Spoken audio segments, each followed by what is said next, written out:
ಹಬ್ಬಗಳಿಂದ ಸಂಬಂಧ, ಸೌಹಾರ್ದತೆ, ಸಂಪರ್ಕ ಗಟ್ಟಿಯಾಗುತ್ತೆ. ಮಾತೆ ಪಂಕಜಮ್ಮ. ಹಬ್ಬಗಳಿಂದ ಪರಸ್ಪರ ಸಂಬಂಧಗಳು ಬೆಸೆದುಕೊಳ್ಳುತ್ತೆ, ಸಮಾಜದಲ್ಲಿ ಸೌಹಾರ್ದತೆ ಇಮ್ಮಡಿಯಾಗುತ್ತೆ, ಸಂಪರ್ಕ ಬೆಳೆಯುತ್ತೆ ಎಂದು ಬಳ್ಳಾರಿಯ ಮಾತೆ ಪಂಕಜಮ್ಮ ಅವರು ನುಡಿದಿದ್ದಾರೆ. ಅವರು ಪಟ್ಟಣದ ಶ್ರೀ ಚಿದಂಬರೇಶ್ವರ ದೇವಸ್ಥಾನದಲ್ಲಿ ರಾಷ್ಟ್ರೀಯ ಸೇವಿಕಾ ಸಮಿತಿ ಕೂಡ್ಲಿಗಿ ಘಟಕದಿಂದ ಆಯೋಜನೆ ಮಾಡಲಾಗಿದ್ದ ಸಂಕ್ರಮಣ ಉತ್ಸವ ಕಾರ್ಯಕ್ರಮದಲ್ಲಿ ಮಾತನಾಡಿದರು. ಪಾಶ್ಚಿಮಾತ್ಯ ಸಂಸ್ಕೃತಿಗೆ ಯಾರು ಮಾರಿ ಹೋಗಿರುವ ಯುವ ಪೀಳಿಗೆ ನಮ್ಮ ದೇಶೀಯ ಸಂಸ್ಕೃತಿಯನ್ನ ಅಸಡ್ಡೆ ಮಾಡುತ್ತಿರುವುದು ಖೇದದ ಸಂಗತಿಯಾಗಿದೆ. ಪ್ರತಿಯೊಬ್ಬ ಭಾರತೀಯರು ಸನಾತನ ಧರ್ಮವನ್ನ ಗೌರವಿಸಬೇಕು, ಸಂಸ್ಕಾರ, ಸಂಸ್ಕೃತಿ, ಧಾರ್ಮಿಕ ನಿಷ್ಠೆಯನ್ನ ಹೊಂದಬೇಕಾಗಿದೆ. ಪೋಷಕರು ತಮ್ಮ ಮಕ್ಕಳಿಗೆ ಹಾಗೂ ಯುವ ಪೀಳಿಗೆಗೆ ಉತ್ತಮ ಗುಣಮಟ್ಟದ ಶಿಕ್ಷಣದೊಂದಿಗೆ ಉತ್ತಮ ಸಂಸ್ಕಾರ ನೀಡಬೇಕಾಗಿದ್ದು, ಆ ನಿಟ್ಟಿನಲ್ಲಿ ದೇಶದ ಎಲ್ಲ ಪೋಷಕರು ಸಂಕಲ್ಪ ತೊಡಬೇಕು. ಹಬ್ಬಗಳು ವೈಜ್ಞಾನಿಕ ನೆಲೆಗಟ್ಟಿನಲ್ಲಿ ಹಾಗೂ ಧಾರ್ಮಿಕ ಹಿನ್ನೆಲೆ ಮನುಷ್ಯನ ಜೀವನದಲ್ಲಿ ಹಾಸುಹೊಕ್ಕಾಗಿದೆ. ಕಾರಣ ಎಲ್ಲ ಪ್ರಮುಖ ಹಬ್ಬವನ್ನ ಧರ್ಮ, ಶ್ರದ್ಧೆ ಮತ್ತು ಸಂಭ್ರಮದಿಂದ ಆಚರಿಸಬೇಕು ಎಂದರು. ಇನ್ನು ಕಾರ್ಯಕ್ರಮದಲ್ಲಿ ಮುಖ್ಯ ಶಿಕ್ಷಕಿ ಕುಮಾರಿ ಜಮುನಾ ಅವರು ಸಂಘದ ನಿಯಮದಂತೆ ತರಗತಿ ನಡೆಸಿಕೊಟ್ಟಿದ್ದಾರೆ.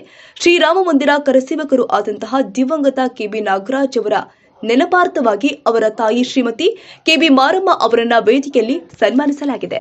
ಇನ್ನು ಅಂತಿಮವಾಗಿ ನೆರೆದಿದ್ದವರಿಗೆಲ್ಲ ಎಳ್ಳು, ಬೆಲ್ಲ, ಹೂ ಮತ್ತು ಸಿಹಿ ಹಂಚಿ ಶುಭ ಕೋರಿ ಸಂಕ್ರಮಣವನ್ನ ಸಂಭ್ರಮವಾಗಿ ಆಚರಿಸಲಾಗಿದೆ.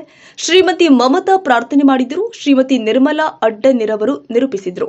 ಕುಮಾರಿ ಜೆ ಶರಣ ಸಂಘದ ಗೀತೆ ಹಾಡಿದ್ರು. ಧನುಶ್ರೀ ಅವರು ಶ್ಲೋಕವನ್ನ ಹೇಳಿದ್ದಾರೆ. ಕುಮಾರಿ ಪ್ರತ್ಯೂಷ ದೇವಿ ಅಮೃತ ವಚನ ವಾಚನ ಮಾಡಿದ್ರು. ಶ್ರೀಮತಿ ಮಹಾಲಕ್ಷ್ಮಿ ಸ್ವಾಗತ ಮಾಡಿದ್ರು. ಮುಖ್ಯ ಅತಿಥಿಗಳಾಗಿ ಡಾಕ್ಟರ್ ರೂಪಾ ಉಪಸ್ಥಿತರಿದ್ದರು. ಡಾಕ್ಟರ್ ಬಿಆರ್ ಅಂಬೇಡ್ಕರ್ ವಸತಿ ಶಾಲೆಯ ವಿದ್ಯಾರ್ಥಿನಿಯರು ಕಾರ್ಯಕ್ರಮದಲ್ಲಿ ಭಾಗಿಯಾಗಿದ್ದರು.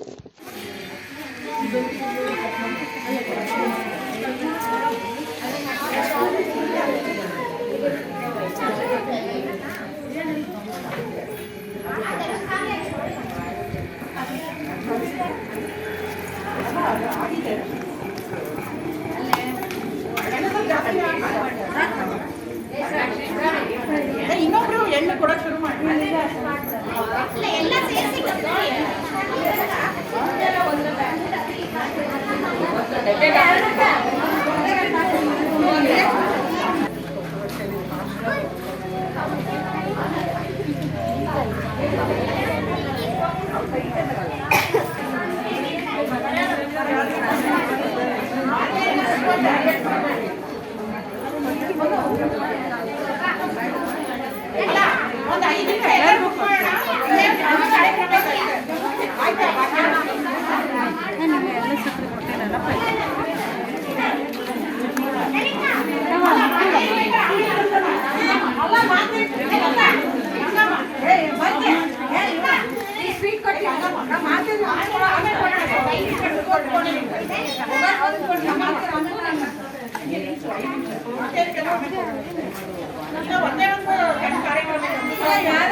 ಇವತ್ತು ನಾವು ರಾಷ್ಟ್ರೀಯ ಸಮಿತಿಯಿಂದ ಸನ್ಮಾನವನ್ನು ಹಮ್ಮಿಕೊಳ್ಳಲಾಗಿದೆ.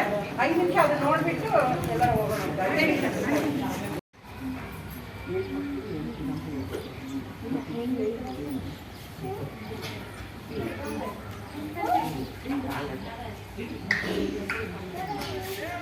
ನಮೋ ವಯಂ ಮಾತೃಭೂ ಪುಣ್ಯಭೂಸ್ವಾಂ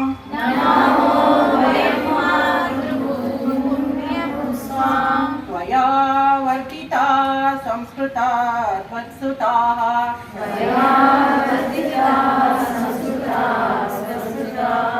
ಅಯೇ ವತ್ಸಲೆ ಮಂಗಲೇ ಹಿಂದೂ ಭೂಮಿ. 25ರಂದು ವಿಜಯದಶಮಿ ಹಬ್ಬದ ದಿವಸ ಅಂದರೆ ದಸರಾ ಹಬ್ಬದ ದಿವಸ ನಾಗ್ಪುರ ಅಂದರೆ ಮಹಾರಾಷ್ಟ್ರದಲ್ಲಿ ಬರುತ್ತೆ. ಅದು ಮಹಾರಾಷ್ಟ್ರದ ಹತ್ತಿರ ನಾಗ್ಪುರದ ಎಂಬ ಒಂದು ವಾರ್ಧಾ ಎಂಬ ಒಂದು ಪುಟ್ಟ ಹಳ್ಳಿ, ಒಂದು ಗ್ರಾಮ.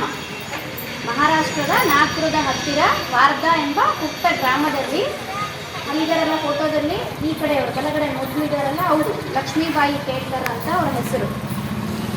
ಲಕ್ಷ್ಮೀಬಾಯಿ ಕೇಳ್ಕರ್ ಅವರು ನಮ್ಮ ರಾಷ್ಟ್ರ ಸೇವಿಕಾ ಸಮಿತಿಯನ್ನು ಪ್ರಾರಂಭ ಮಾಡಿದರು. ಎಲ್ಲಿ ಪ್ರಾರಂಭ ಮಾಡಿದರು ಅಂದರೆ ತಮ್ಮ ಅಡುಗೆ ಮನೆಯಲ್ಲಿಯೇ ಪ್ರಾರಂಭ ಮಾಡಿದರು.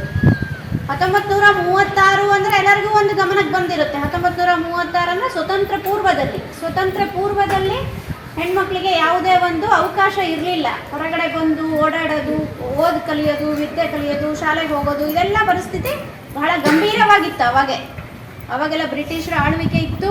ಹೆಣ್ಮಕ್ಳು ಎಲ್ಲೂ ಹೊರಗಡೆ ಬರ್ತಿರ್ಲಿಲ್ಲ, ಶಾಲೆ ಕಲಿತಿರ್ಲಿಲ್ಲ, ಯಾವುದೇ ರೀತಿ ಹೆಚ್ಚಿನ ಅವಕಾಶ ಹೆಣ್ಮಕ್ಳಿಗೆ ಇರಲಿಲ್ಲ. ಆದರೆ ಲಕ್ಷ್ಮೀಬಾಯಿ ಕೇಳಿದ್ರು,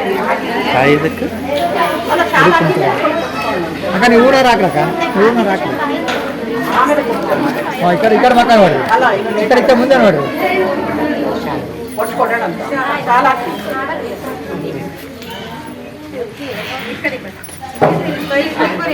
ಹಾಂ, ಈ ಕಡೆ ಮಕ್ಕಳು ಹಾಂ ಇಡ್ತಾರೆ, ಸ್ಯಾವ್ ಇಡ್ತಾರೆ.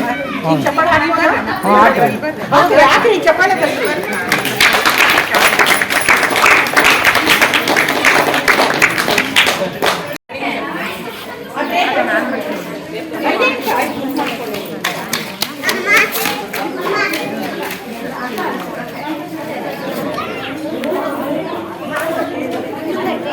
ಕೈ